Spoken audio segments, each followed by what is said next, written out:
There is a woman in this footage whose name we do not know. She is sitting at a sewing machine in a factory in Guangzhou, China. She has been there since early morning. She will still be there late at night. She earns approximately 3 pence for every item she completes.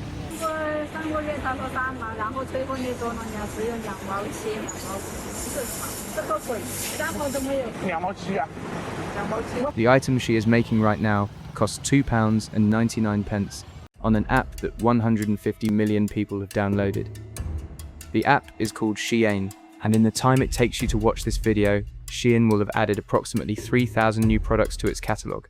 Not variations of existing products, brand new designs, tested by an algorithm, generated by software, manufactured in factories like the one you are looking at right now, and shipped directly to your door, until very recently, without paying a single cent in import duties. This is the story of how one company broke every rule in fashion, built a $100 billion empire in 6 years, and convinced an entire generation that the clothes on their backs were a good deal.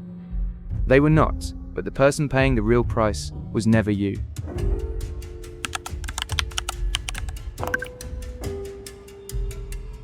Most people think of Shein as a cheap clothing website.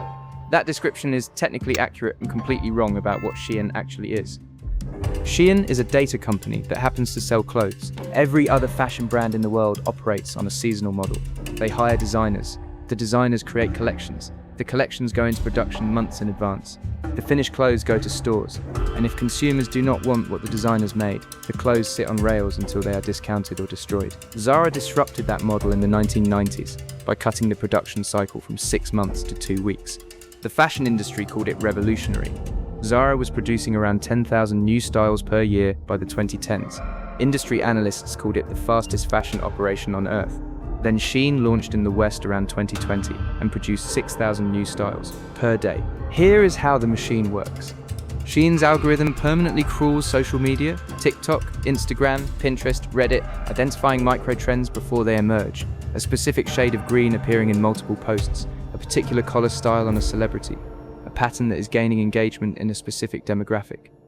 The algorithm identifies the signal before any human designer could. It then generates a small test order, sometimes as few as 100 items. Those items are listed on the app. If they sell, a larger production run follows. If they do not sell, the style disappears and the data is used to sharpen the algorithm's next prediction. The result is a catalogue that contains over 600,000 active products at any given moment, 12 times more than Zara, updated thousands of times every day by a machine that never sleeps, never guesses, and is never wrong about what is about to be popular before it becomes popular.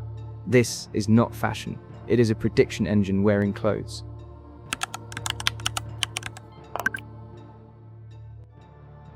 The algorithm explains how Shein knows what to make. It does not explain how Shein makes it so cheap. That answer is not in the factory. It is in a piece of American trade law written in 1938. The rule is called de minimis. It was designed in 1938 for a very specific purpose: to allow travelers returning from abroad to bring personal gifts home without paying import duties on small items. If the package was worth less than $5, customs would not bother processing it. Over the decades, that threshold rose. By the time Shein found it, the threshold was $800. $800 per package. Duty-free, no customs inspection, no tariff, no questions. Shein did not exploit this rule. It built its entire American business model around it. Signs that Americans could be paying more for low-cost overseas products. Bloomberg reporting discount Chinese retail app Temu appears to be passing on almost all the new U.S. import taxes to U.S. customers. The cost of some products more than doubling. It also says that fast fashion giant Shein is raising its prices in one popular category by 50% on average. This comes ahead of the Trump administration ending what's called the so-called de minimis rule later this week. Every order placed on the Shein app in America was shipped directly from a warehouse in China to the individual customer's door. Each package, individually addressed, individually valued, slipped under the $800 threshold. No duty paid, while a traditional American retailer importing the same garments paid a 25% import tariff that immediately made their prices higher. Shein paid nothing. More than 2 million packages per day entered the United States through this loophole at Shein's peak. The rule that American customs did not bother processing each package individually was not an oversight. At 2 million packages per day, it was a physical impossibility. The volume was the strategy. Ship enough packages individually, and the system cannot inspect any of them. While American textile workers paid taxes, Their competitors paid nothing to access the same customers. The loophole is now closed. The United States ended de minimis exemptions for Chinese goods in 2025. That was just an opening salvo. If we can't make a deal with China, then the tariffs will be very, very substantial. The European Union is following on July 1st, 2026. The legal structure that built the empire no longer exists. But for 6 years while it did exist, Shein used it to build a customer base, a supply chain, and a brand recognition that no tariff can now fully undo.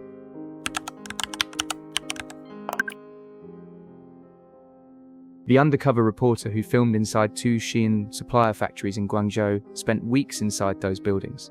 What she found was not what Shein's public statements described. Shein has repeatedly said it requires suppliers to follow an ethical code of conduct. It has said it does not tolerate excessive overtime. It has said workers are fairly compensated. The footage shows something different. Workers in the factories she accessed were earning between 3 and 4 pence per garment. To earn a minimum daily wage of approximately £20, a worker would need to complete between 500 and 700 items per day, roughly 1 item every minute for 12 hours without stopping. 电子厂之类的啊，没有记忆厂那么累。说实在的，电子厂比制衣厂还要轻松一点吗？那肯定轻松多了。那些都是固定时间上班下班，这里的是时间真的是做不熬出来的。还有就选，我都不选这个，为什么？没办法，我们。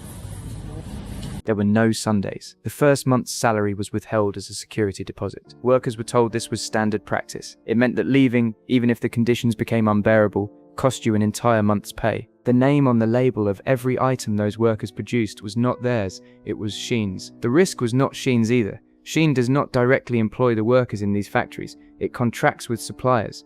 When journalists find problems in suppliers' factories, Shein can say, and has said, that it does not control its suppliers' practices. The legal distance is the point.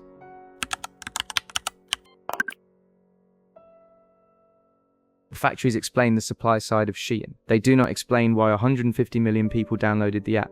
That answer is in the app itself, and it was not designed to sell you clothes. It was designed to sell you the act of shopping. Open the Shein app for the first time, and it gives you a discount. Come back the next day, and it gives you points. Come back the day after, and it gives you more points. There is a daily check-in reward system that gives you currency redeemable only inside Shein. Not money, not real value, but enough of an incentive to make opening the app every morning feel like a productive habit.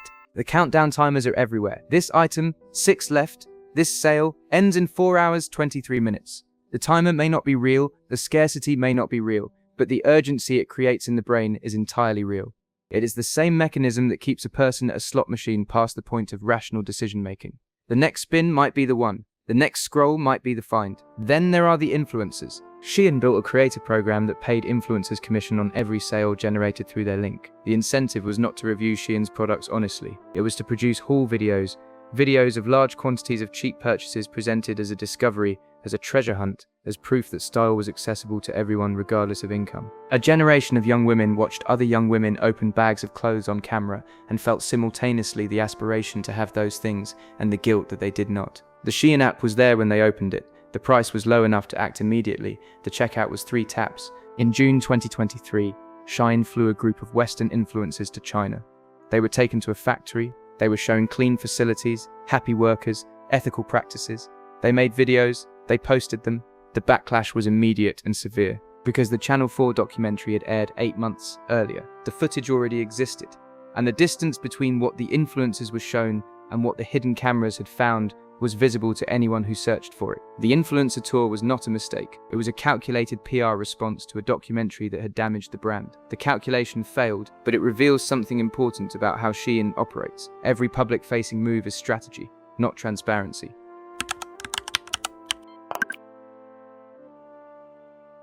I think it definitely signals that the golden era of unbelievably cheap, tax-free cross-border shopping is winding down. The $99 million quarterly loss Shein posted in 2026 is a number that requires context to understand properly. 1 year earlier, in the same quarter, Shein had made a $395 million profit. The difference between those two numbers, a $494 million swing in a single year, is what happened when the United States government closed one loophole. Not regulation, not new safety standards, not labor protections. one trade rule that a company had spent 6 years exploiting. The fines arrived alongside the financial losses, data privacy breaches, fake discount displays showing inflated original prices to make discounts appear larger than they were, greenwashing, making environmental claims the company could not substantiate. Each fine came with a press release from Shein promising to do better. The pattern is consistent across every controversy Shein has faced. A problem is documented. Shein acknowledges it. Shein promises change. The practices that generated the problem continue in slightly modified form.